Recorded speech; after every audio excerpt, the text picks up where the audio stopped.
ఆయనే కనుక బతికి ఉండుంటే ప్రజారాజ్యం జనసేన పార్టీలు స్థాపించేవారు కాదంటూ జనసేన పార్టీ ఎమ్మెల్సీ నాగబాబు ఆసక్తికర వ్యాఖ్యలు చేశారు. ఆయన ఎవరో కాదు, వంగవీటి మోహనరంగ. ఆయన పేరు తెలుగు రాష్ట్రాల్లో తెలియని వారుండరు. ముఖ్యంగా విజయవాడ రాజకీయాల్లో ఆయన తనదైన ముద్ర వేసుకున్నారు. అయితే వంగవీటి రంగా గురించి ప్రస్తావిస్తూ జనసేన పార్టీ ఎమ్మెల్సీ నాగబాబు చేసిన వ్యాఖ్యలు వైరల్ అవుతున్నాయి. ఓ న్యూస్ ఛానల్ ఇంటర్వ్యూలో వంగవీటి రంగా టాపిక్ ప్రస్తావనకు వచ్చింది. రంగా బతికి ఉండుంటే ఆ తర్వాత ప్రజారాజ్యం పార్టీ స్థాపించే పరిస్థితి ఉండేదా అని నాగబాబును యాంకర్ ప్రశ్న అడిగారు.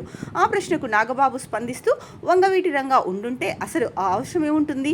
ఓ గొప్ప వ్యక్తి 10 మందికి సాయం చేసే గొప్ప నాయకుడు ఉండుంటే చిరంజీవి, పవన్ కళ్యాణ్ కు ఆ అవసరం ఏముండేది? ఆయన కనుక సీఎం అయితే మాకు బాధ్యతలు తగ్గేవి. మేము హాయిగా ఉండేవాళ్ళం, చక్కగా సినిమాలు చేసుకునే వాళ్ళం. తప్పనిసరి పరిస్థితుల్లో ముందు చిరంజీవి, ఆ తర్వాత పవన్ కళ్యాణ్ ఎంటర్ అవ్వాల్సి వచ్చింది. ఎవరో ఒకరు ఆ బాధ్యతలు తీసుకోవాలి. కాబట్టి రంగా బతికి ఉండుంటే ప్రజారాజ్యం జనసేన పార్టీలు వచ్చే పరిస్థితి ఉండేది కాదు. ఆ రెండు పార్టీల అవసరం కూడా లేదు. రంగా గారు బాగా పనిచేస్తారని తెలుసంటూ ఇక వంగవీటి మోహన రంగ 1947 జూలై 4న కృష్ణా జిల్లా ఉయ్యూరు మండలం కాటూరులో జన్మించారు.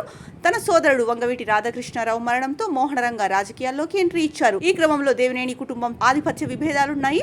ఈ క్రమంలోనే కొన్ని హత్యలు జరిగాయి. ఆ తర్వాత వంగవీటి రంగ విజయవాడలోని గిరిపురంలోని పేదల ఇళ్ల పట్టాల కోసం దీక్షలో ఉండగా 1988 డిసెంబర్ 26 తెల్లవారుజామున ప్రత్యర్థుల చేతిలో దారుణ హత్యకు గురయ్యారు. ఈ హత్యతో కోస్తాలోని పలు జిల్లాల్లో దాడులు ప్రతిదాడులు జరిగాయి. ఈ క్రమంలో కర్ఫ్యూ విధించారు. వంగవీటి రంగా 1985లో ఎమ్మెల్యేగా గెలిచారు.